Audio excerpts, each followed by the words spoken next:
Welcome to April. Good afternoon, everyone. April's a pretty important month as far as history goes, and I thought I'd share just a little of that with you. In 1513, Ponce de Leon discovered Florida. Did you know that? The American Revolution began in April 1775, and George Washington was first inaugurated president in 1789 on April 30th.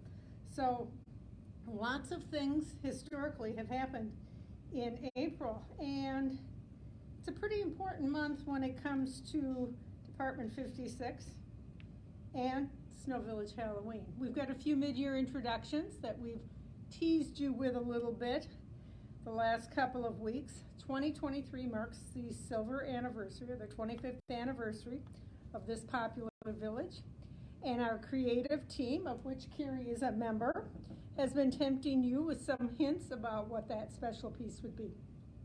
Would you like to do the honors? I would. And here, here it is. Can you get a close-up of this? And of course, this is the time I'm going to cough. Yeah, right when you need to talk.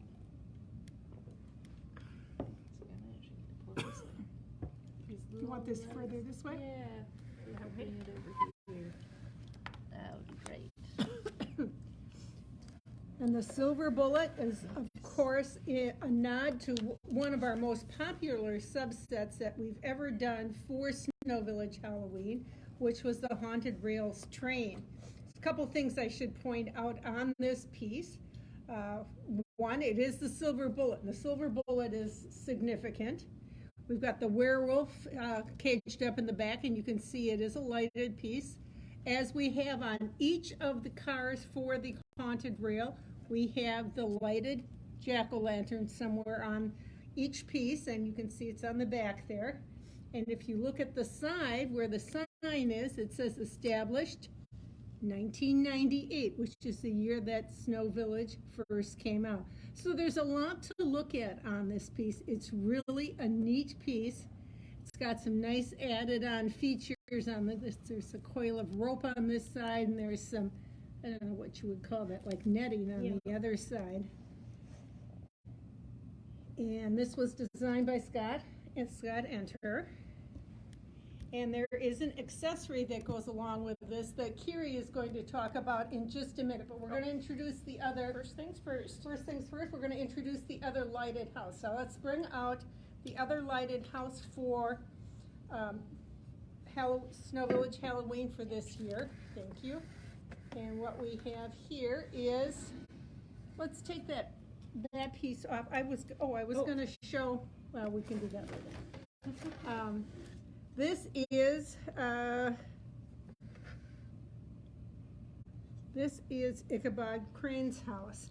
Now this is the third iteration of Sleepy Hollow that we are doing, and we will let Rebecca give you kind of a 360 look at it. I think it's extremely well done. Scott did this series.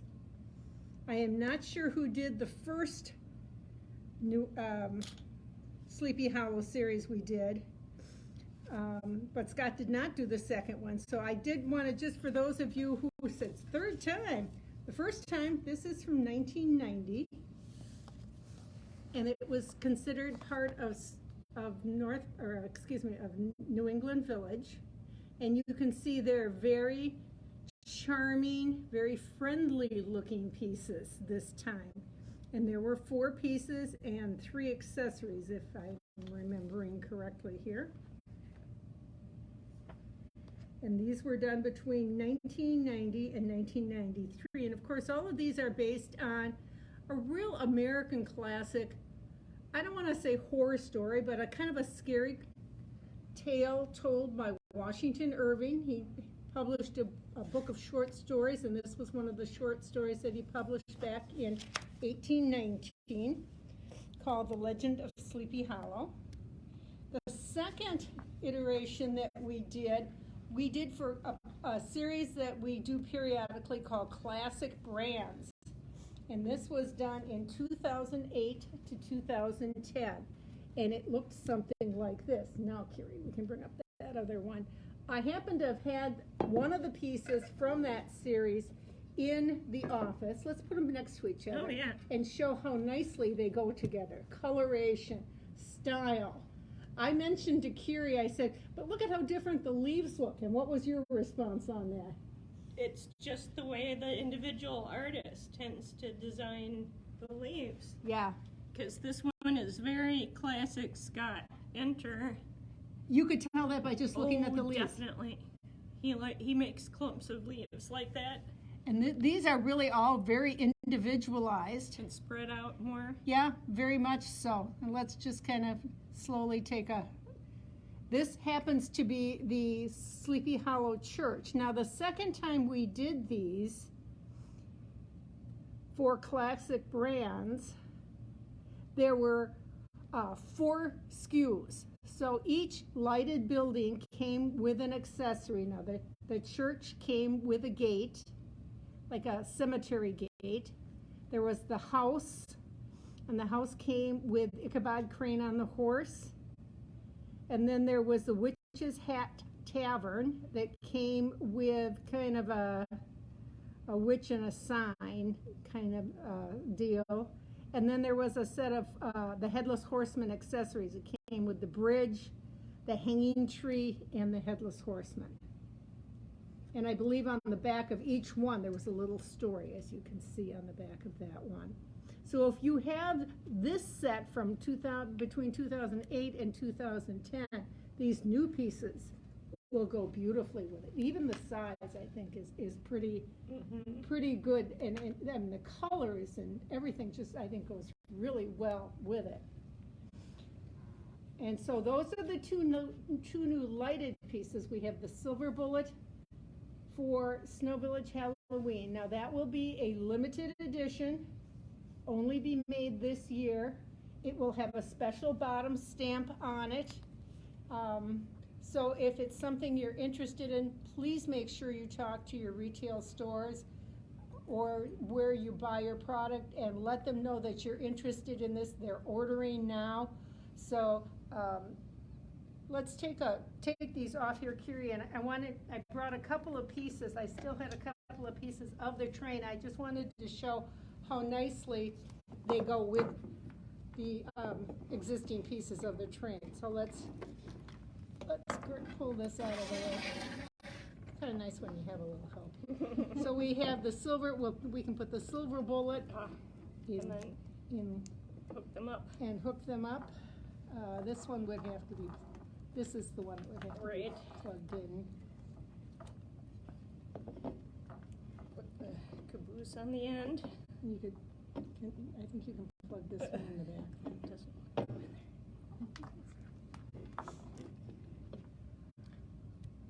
Oh, is there? No, because it's the last card. Because it's the last card. Here we go. That's why there's 2. Okay. All lit? Yep. All right, there we go. Yep. You can see that. And see, here's the pumpkin on the engine and the pumpkin on the caboose. So each car has a jack-o'-lantern carved. And that's kind of been Scott's trademark that he puts on each piece as something that's continuous for each series. But see how nicely that goes together. If you don't have the whole series of the train, you still can get the Silver Bullet, and it can be kind of, pulled along the side by a train station or kind of in the spooky part of town. There will be there's a couple different adapters that will work for that. One of them is the Train and Parade adapter that you can buy through our website, and the other one is a replacement adapter number 84, which works for, I believe it's the train and several other pieces, but both of those will work for the Silver Bullet car. So you will be able to Same adapter as old trains, right? Same adapter as old trains. That's a very good question. So now, I suppose you want to know about the accessories, and that's why I invited Carrie this afternoon, so we can probably just kind of push those out of our way so that we can get the turntable back in here so that Carrie can show us the 3 accessories, and you designed all 3 of them I this time. did. That's wonderful. So let's What do you want to start with? let's start with, what do you have first on your list? We could do the Let's start. werewolf hunter that goes with the Okay, silver she's bullet got quite car. a story about this werewolf hunter. Scoot it this way for you. Okay. And as you can see, it is a werewolfess. Yes, it is a female werewolf hunter. Because as I was starting to think about the project, I thought, well, you might think that a man should be the werewolf hunter, but really there's no reason why a woman would not hunt werewolves. That's right. So there she is. And in the 21st century, why not? Indeed. Why don't you show us some of your sketches? She showed me these this morning, and I loved the story behind it. This just shows kind of the thought process and just some of the back and forth discussions that go on when Carrie gets together with the village artists and with our creative director and So this people was like that. kind of my first rough sketch as I was thinking, okay, hunter, someone who's out hunting werewolves. So I gave this person a double-barreled shotgun and a spyglass. And then I thought, I'm not really super excited about the general design. So I did a second concept drawing, and I went for a much more heroic pose here. And I was, a number of years ago, our artist Tate had done a ghost hunter, and she really did sort of a steampunk ghost hunter where he had kind of this crazy gun for hunting ghosts. So I was thinking steampunk and giving her a couple of weapons and some goggles. And I showed it to Scott, and he thought, oh, that looks way too much like a superhero. It's kind of modern looking. Yeah, maybe Yeah. too modern looking. Yeah. So I went for attempt number 3, and I was still thinking of the steampunk kind of crazy weapon. So I wanted to have a special werewolf hunting weapon that had like That looks multiple like a serious gun. multiple types of projectiles it could shoot. But I still felt like my overall design wasn't really saying werewolf hunter.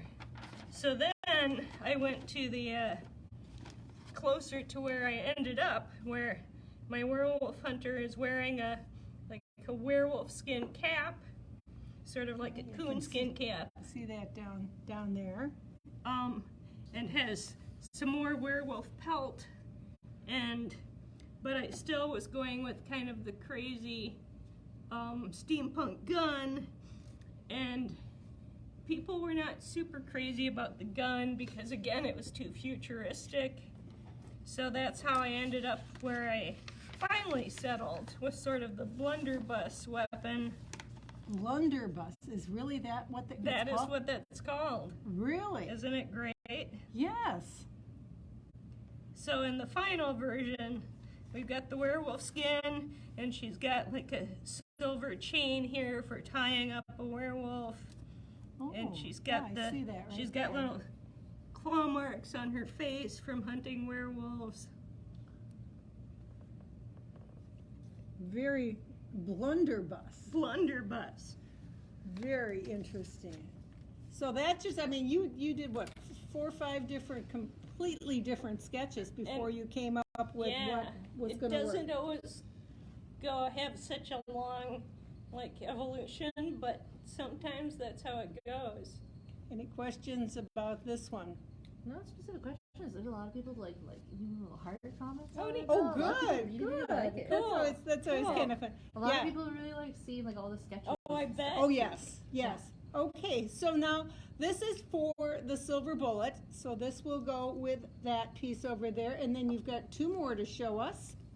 We'll bring them out together. Okay, So yeah, we've because got they kind of go together. Ichabod and his horse Gunpowder. And my first observation, well, I had two observations about these pieces, and you and I have talked about them, and I do think your accessories are special in that they really do tell the story. I mean, you can see Ichabod always was walking around with his head in a book, which you definitely show him doing that here. Totally oblivious of his surroundings, which is probably what got him in trouble with the Headless Horseman, because he wasn't paying attention. The clothing style is perfect.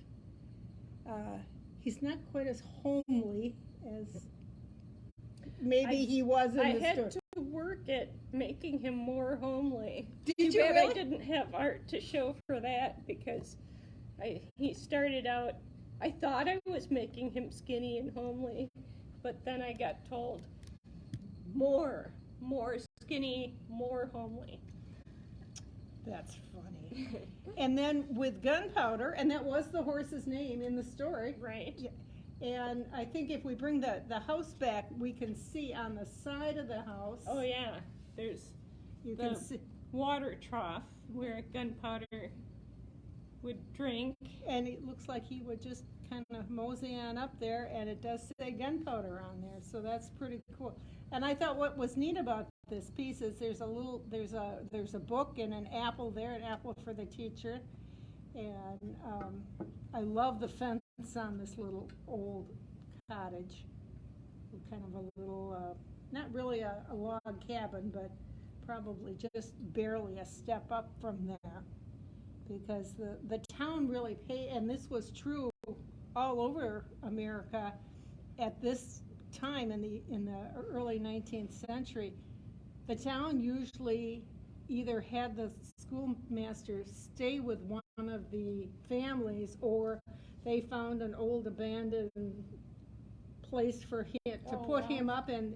I mean, that was part of his salary, was to have a place to live. Yeah. Wow. And it usually was, sometimes it was even in the back of the school that they had for the schoolmaster. But Gunpowder, let's talk about it. Gunpowder. How come he doesn't look like what I imagined from the book? Well, I think again, like I was trying to make him look kind of run down, and I guess I'm not very good at making horses look all old and run down. You made him and look like a tired. good horse. I mean, there's a lot. I did try to make him look bony and like make his neck look all saggy, but apparently I didn't try hard enough, because he looks pretty nice. Yeah, but you're an animal lover. I am. Yeah. So, and again, on each of the accessories, you can see on the ground, and I think on the werewolf hunter as well, it's on a base that matches the landscaping on the houses with the green grass and the leaves. So, I mean, everything goes together. I think that the detail on these two pieces here are just fabulous. Yeah. How is it drawing as opposed to just doing sculpting, Carrie? It's really great. You like it? I do like it. Do you like the variety I of it? do like the variety of it. And I've been a sculptor with Department 56 for over 20 years, and it's really fun to be able to do even more When you were creative things. when you were in school and studying, were you more the sculpting end or the drawing end? I did a lot of probably more painting and printmaking Oh, when I was in college than doing sculpting. The sculpting kind of came along later in life. but sculpting to me, because it's dimensional, Right. seems harder. I mean, I did do some of that when I was in college, but I wasn't really a specialist. I kind of Well, wanted to do a little bit of everything. kind of shows. Yeah. I mean, it really has paid off for you. Now, did you do the sculpting on any of these? No. Have you done sculpting on anything you drew yet? No. That would be neat to do at some point. Huh, I wonder, would, do you think you'd make, Hopefully I'll get to do that. I mean, I just wonder if you would see something as you're sculpting and decide you need to make a change. Yeah, I can imagine Because, doing that. yeah, I mean, Like do you maybe I would have made the horse look more run do you down. see that at all when you're doing the sculpting? What about it? When you're looking at the drawings and then doing the sculpting, do you go to the artist ever or start the sculpting and say, we can't do it this way, we're gonna have to make a change? I've never asked you Sometimes, that. yeah. Like with the building, sometimes I Yeah. might just run into something where, like when you're drawing a two-dimensional thing, you can't always completely visualize what's going to happen with it in 3 dimensions. So I definitely have done that. Like, I can even tell you what, it was one of the Mickey Mouse's Pumpkin Town Oh, okay. series, Uh-huh. where obviously it's a pumpkin-shaped house, and Paul designed those, and he had a chimney sticking up, and the position of the chimney meant that, well, does the chimney go all the way down the back of the pumpkin? And so that was something that we resolved once I was actually sculpting it. Huh, interesting, interesting. Well, this has been a lot of fun. I hope we have an opportunity to do this more, and we hope that Curie will be available to talk to us about some of these issues that she deals with and about some of the sketches and the stories that she's telling from Accessories. And let us know what you think of some of these new pieces. Oh, I had all kinds of stuff written down here, and I guess I didn't talk about any of them. But that's all right, you know, sometimes that's what you have to do. But the last part of what I would like to mention is our next Facebook Live is May 4th. Now, that will be our last Facebook Live, and then we'll have our summer break in June, July, and August. You're busy, we're busy here. There isn't as much news. So we are going to, again, like we did, I think it's the last 2 summers, we've taken off the summer months, and we'll be back again in September. And I'm hoping in September this year we'll have an artist visit with us again, another artist, not just Curie. And I'm hoping that we'll have Scott enter, who is our Halloween artist, and I think that would be totally appropriate at that time of year. Everyone's getting ready for setting up their Halloween displays. But for May, getting off the subject here, I'm going to need help from all of you. I'm going to call this session of Facebook Live Ask Miss Littown. And being Miss Littown, I would like you to submit questions to me, some that maybe you've never heard the answer to, or maybe you think you can stump me with a question. We'll see. I'll pick the best ones to use on the air. And these may be questions you've wondered about for a long time, and it can be about Village, it can be about Snow Babies, and it can be about some of our giftware. And what I'd like you to do is to send your questions to Miss Littown at department56.com. That is our regular web email address.